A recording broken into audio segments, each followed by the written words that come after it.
Good morning, everyone. My name is Kristen Thorne, and I am in for Rachel McCoy. Today, we have Susan Nixon Stoughton, and she will be talking to everyone about the Lighthouse.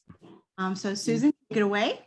Great, thank you. I really appreciate you guys giving me the opportunity. Clearly, I've been living under a rock and wasn't aware of these meetings till today. So this will be nice now to be able to partake. I am Susan Nixon Stoughton. I have been with the Lighthouse just about 3 years.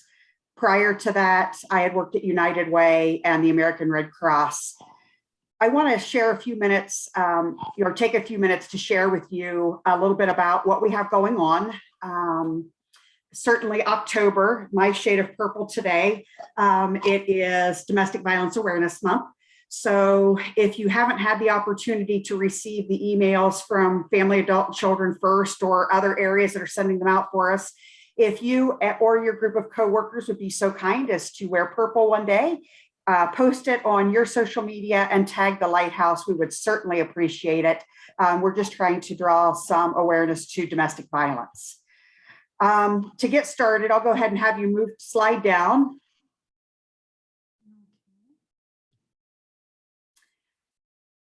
One more. There we go.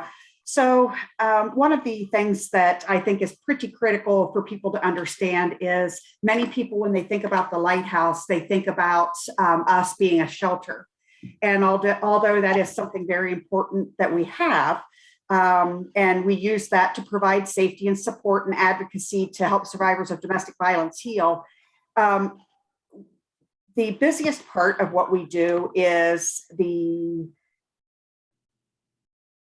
some people call them legal advocates, but they're not. They do not have the background or the title. They are called victims advocates. And we can help a lot of clients. I'll have you slide down one more. We help a lot of clients each year through the court system.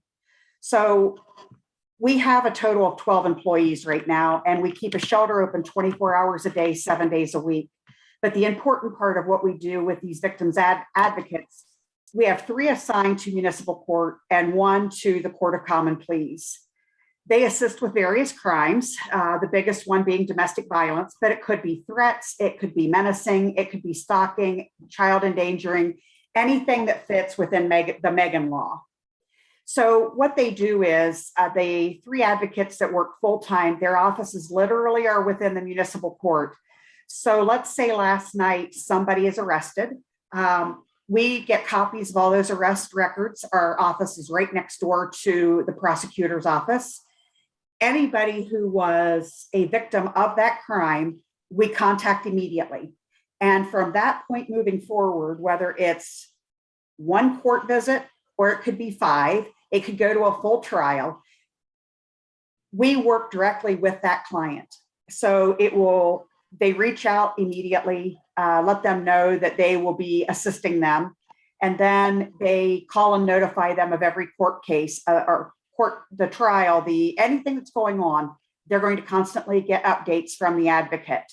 So then they basically become the liaison that between the court, the defense counsel, the defendant, of anything that's going on, and they help them with their impact statement because the judge or the magistrate will ask them for that. If the client isn't feeling strong enough and still feeling intimidated by their abuser, many times the victim's advocate will stand with them and actually read it for them. So during their darkest time, many people they're afraid of even a court setting. They always know that they're going to have one of our 3 victims advocates with them.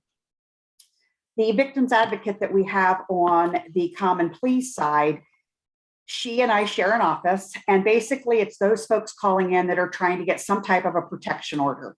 And from the time that we receive that call, dependent on the urgency, we can have them in front of a judge or a magistrate later that day, or at the latest within 24 hours. In FY20, the victims advocates assisted 1,124 individuals. This past year, in FY21, we assisted 1,166 clients. And the reason to see that 3% increase, that's something that we really want to take note of. The shelter side saw a decrease during the pandemic. The victims advocates, they continued over those last couple of fiscal years that the pandemic has affected. They've seen increases. So those are people who are getting in front of a judge or a magistrate to get the protection that they need because they have someplace safe to live. And those that perhaps were seeking shelter were a little more intimidated to come in to the shelter. And I'll cover more of that a little later. If I can get you to go ahead, Kristen, and move another page. A lot of people are usually curious what the inside of the shelter looks like. These are a couple of different angles of our group room. Basically, that is the only area where we pay for cable. Every room, we have 6 individual units. They have TVs, and then they would just either use their phones or products that we had donated through United Way, and then they can watch TV in their rooms. So this is just one area where everybody gets together. We also move furniture out of the way when we have holiday meals, because since I've been there, most of the time, clients all want to come together and eat at one big table and make it seem as much like a Thanksgiving or a Christmas or a 4th of July as possible. So that's where we do, this is where we get everybody together. And Kristen, I'll have you go ahead and move forward. So what do we do at the Lighthouse? I've explained in detail what we do where our victims advocates are concerned, because it's the busiest part of our business. We have house managers, and they basically, from the time that crisis call comes in, they immediately start developing a safety plan for that client. Basically what happens then, the client needs to make a plan to leave. And so we work with them on best times to do that. When does your abuser leave for work? And if he's not working, does he have known habits that you know he's going to be away from the house? Prior to you leaving the house, we work with them on things that they probably want to gather, and whether they hide a bag in their trunk, or if they're friends with a neighbor, ask the neighbor to keep the bag until they're ready to leave. We ask them to gather things like birth certificates, social security cards. Do you have medicines that you could put, slip away so that you're sure you've got what you need? Eyeglasses, contacts, things that they may not think about that they'll need once they arrive.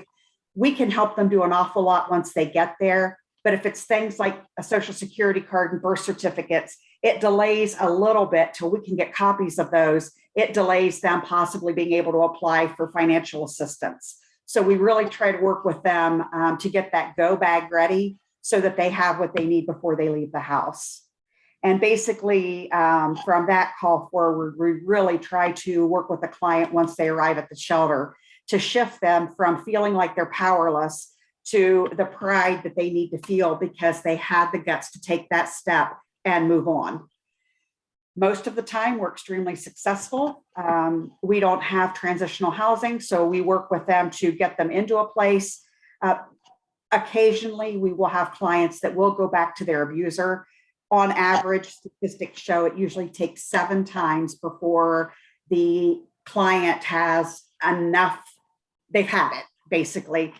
They've had enough and they're ready to take that next step. One client in particular, it wasn't because he again laid a hand on her, and there are many types of abuse.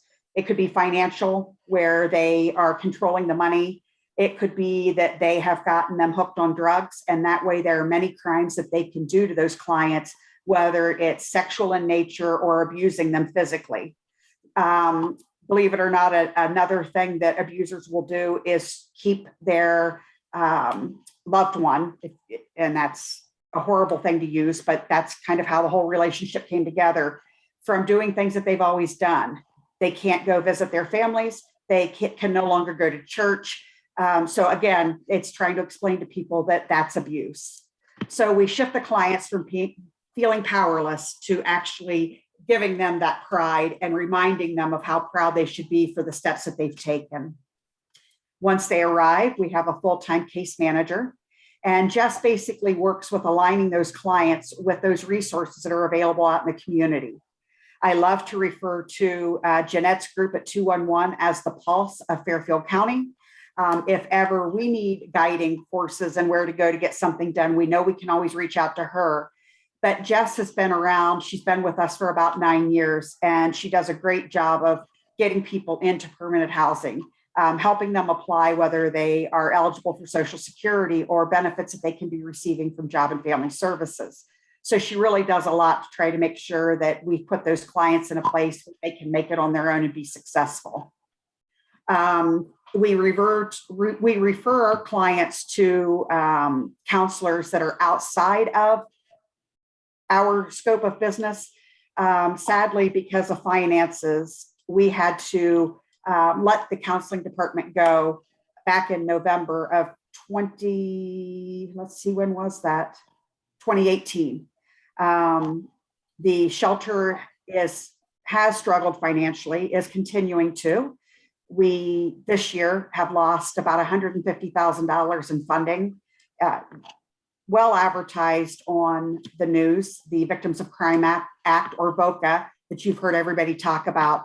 So we've taken a huge hit, and we are trying desperately to figure out what we're going to do to make that up so that we can keep our services available. And keep in mind, we're doing this with just 12 employees. So Jess also refers those clients for counseling to agencies. It could be the Recovery Center, it could be New Horizons. If they've already got a counselor, we make sure that they get an appointment quickly, because it's a big change to them to have actually had the guts to leave the abuser and end up at the shelter. And then she goes even deeper into the safety plans, because we have to remind clients often that he knows where your children go to school. He knows where you work. He knows your routine. So we've even had times where one of my staff have taken the kids to school to make sure that we're protecting the mother. Kristen, I'll go ahead and let you move forward. So by the numbers, and to show the impact of COVID, I thought this was important for everybody to see. Over the last 18 to 20 months, we've had a couple of issues that were hard for us to overcome. Abusers were home full time because they were not working. So clients had a tougher time of getting away. And other clients stated that they were afraid to come to shelter for fear of being exposed to the coronavirus. And the best way that I heard this summed up is on the phone during a crisis call, gee, do we stay with the monster we know, or do we go to the monster that we don't know, meaning it could be something that they would catch at the shelter? So we would do our level best to try to convince them. We followed CDC guidelines. The shelter's always been clean, but it's never been cleaner.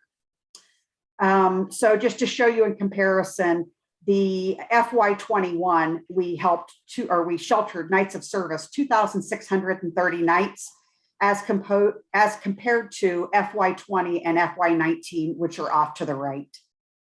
And again, keep in mind, FY20 was also an affected year.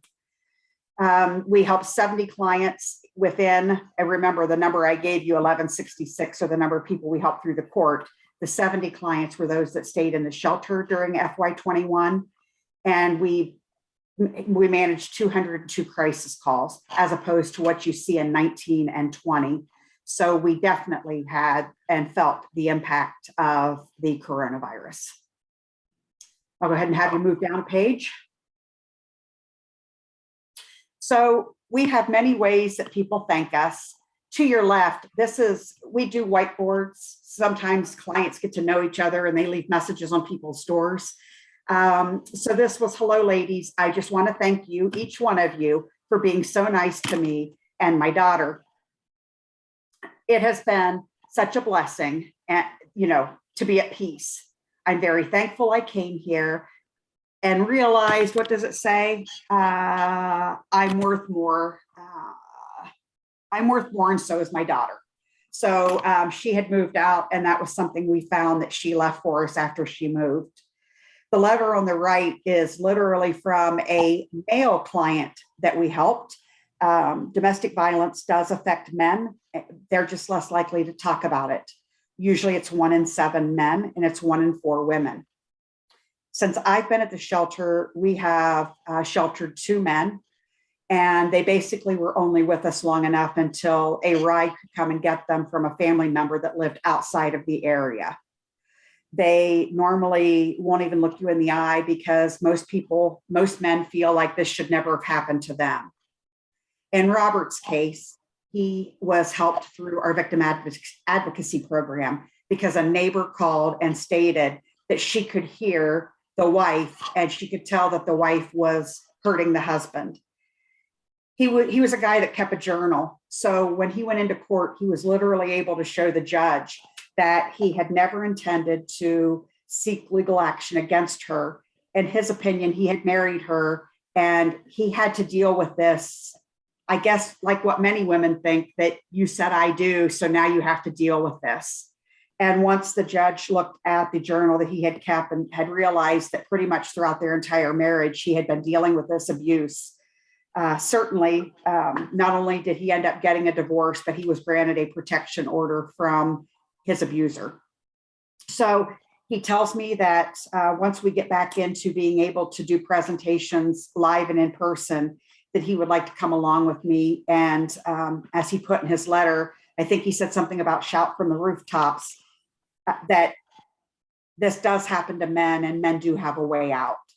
So, we're appreciative to him for wanting to share his story, but also it just really sends a message to basically the community that even though most of the time it's women that are abused, it can also be men.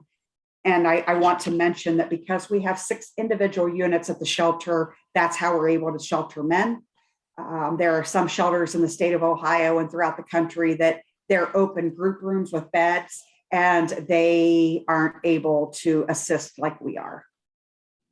We'll go ahead and have you go down one more. Oh, I guess that's it. Questions? Anybody have questions for me?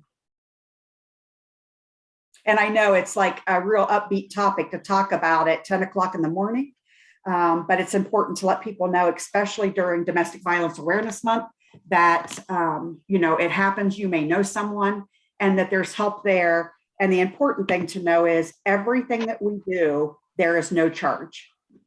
So the way that we do secure funds to keep the organization open is through general public and writing grants. And I will say, because Sarah's on the call, that I'll just point out the help that Fairfield County Foundation has given us. We have a brand new blue swing out back that the kids are gaga over. We knew we needed it because when kids go through trauma, swinging is a very calming effect.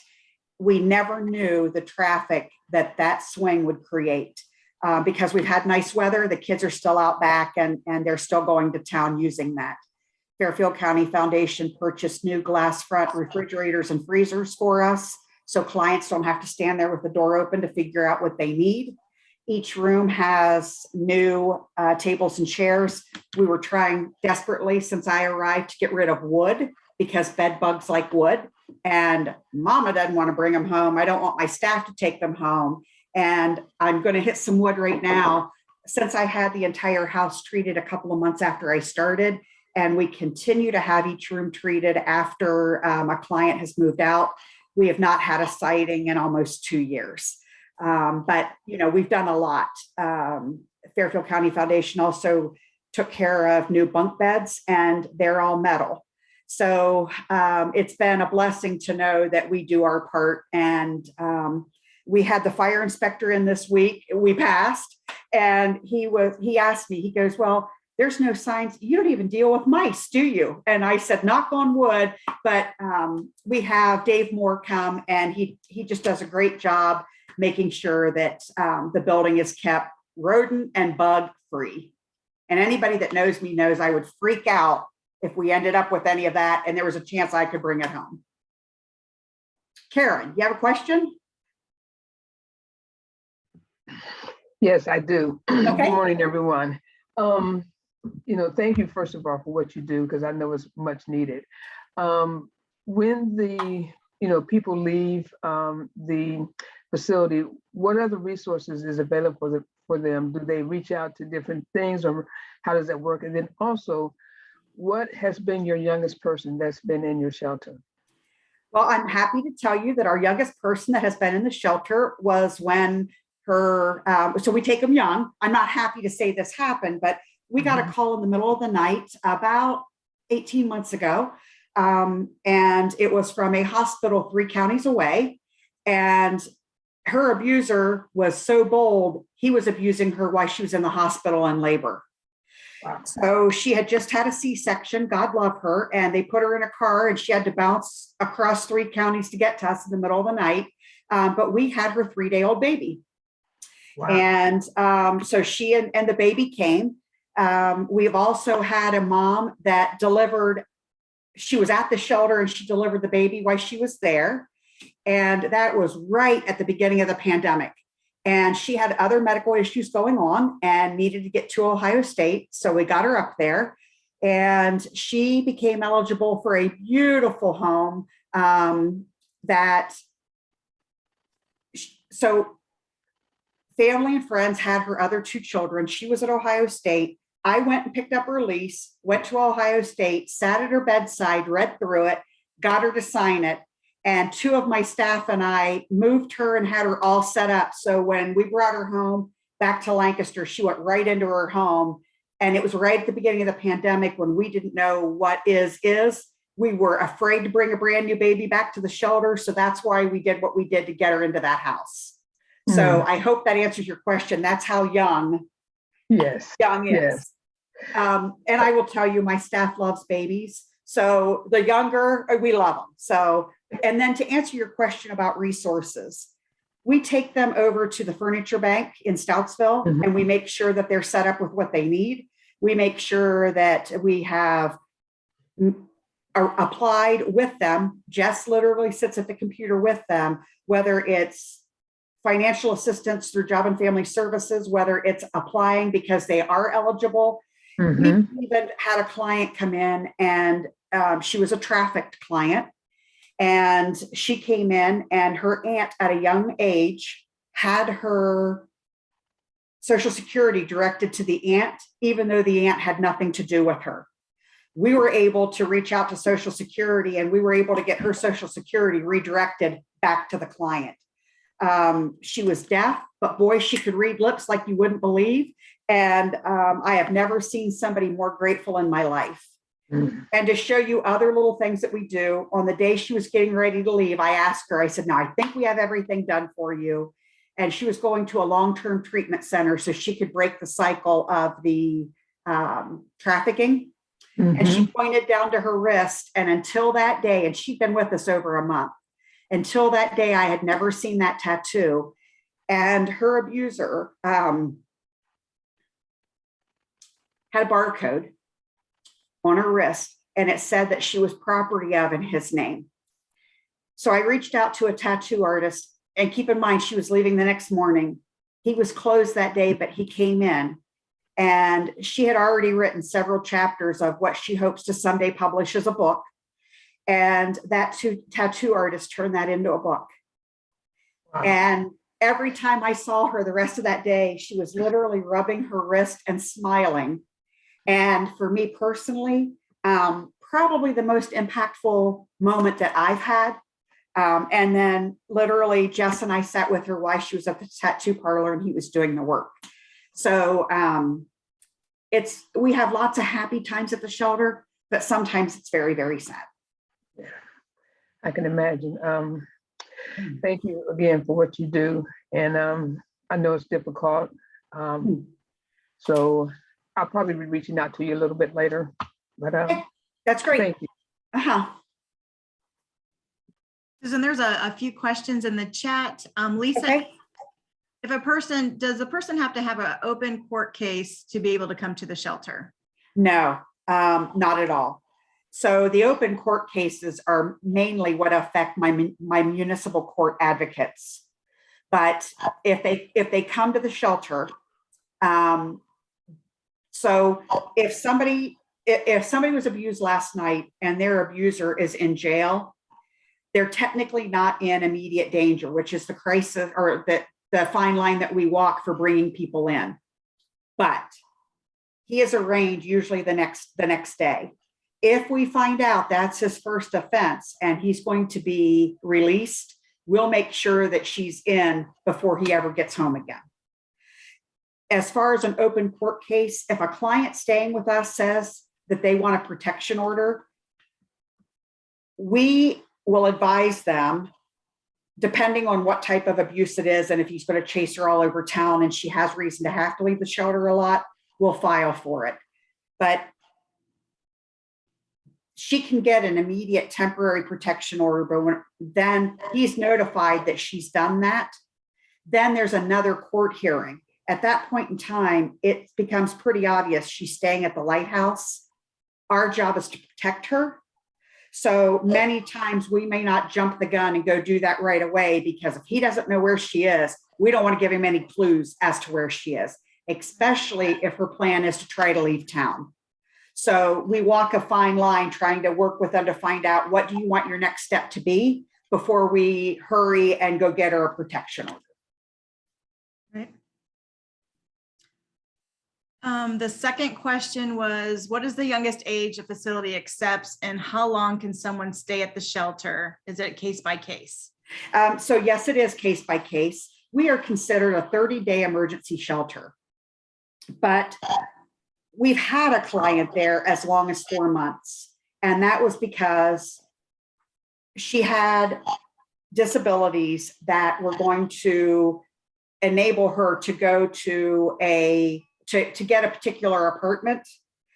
And we very much wanted that for her, because we knew that she needed somebody who was going to keep an eye on her.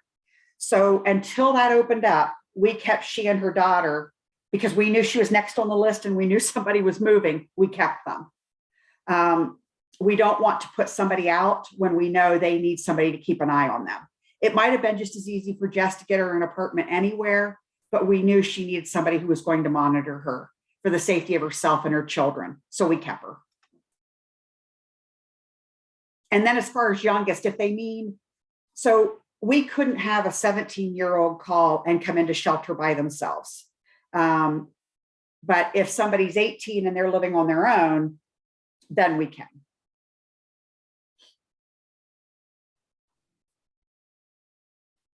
All right. Anybody else have any other questions for Susan?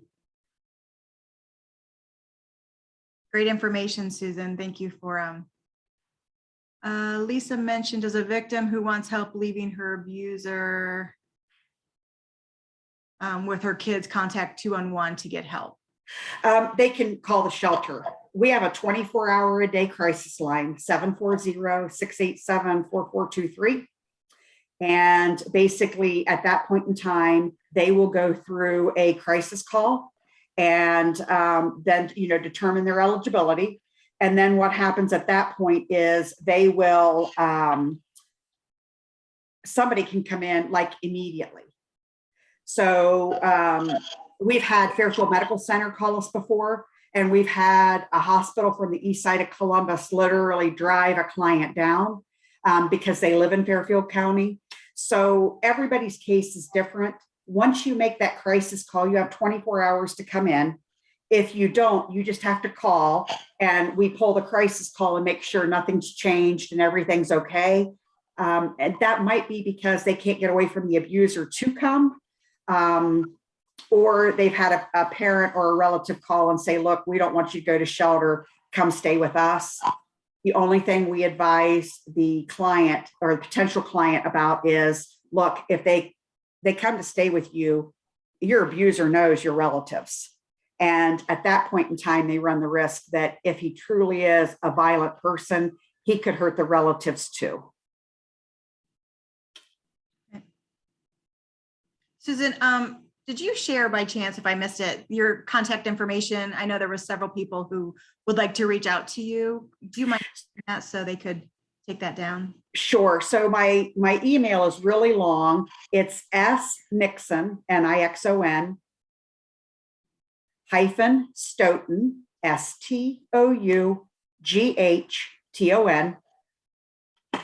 at lancasterlh.org. And my cell phone number, you can text, call, whatever, is 740-503-2292. And again, the shelter crisis number is 687-4423. And like I said, we have somebody there 24 hours a day. One more question, please. Yes. Are your services income-based? No. Thank you. No. If you're being abused, it doesn't matter. Many times if people that have some money, they may choose to go to a hotel, but if they've made that crisis call, we alert them that, look, if he's upset that you left, I hope that you're outside of the county because he's going to start searching everywhere for you. And the one thing that I can tell you is we have cameras everywhere around the shelter. We can see down to almost Columbus Street behind us, up Broad Street. So and we get part of the crisis call is what the abuser drives, what they look like, the whole 9 yards, so that we're able to forewarn clients that, look, somebody's been driving around. Lancaster Police Department couldn't be any better to us if they tried. If they get a call from the Lighthouse, we have between 2 and 3 cruisers that show up in a matter of minutes. So I do feel that we do a great job of protecting everybody as best we can. Thank you. Thank you for what you do. Sarah did put Susan's email in the chat. If anyone still needed that, you could take a look while I am reminding everyone that next Thursday, we will have Fairfield County Common Pleas Court on, and they will be talking about their reentry program. So thank you everyone for being on today. And thank you, Susan, for being here. We look forward to seeing you in the future. Yes, thank you. I appreciate everybody's time. Thank you. Everyone have a wonderful rest of your day, and we'll see you next week.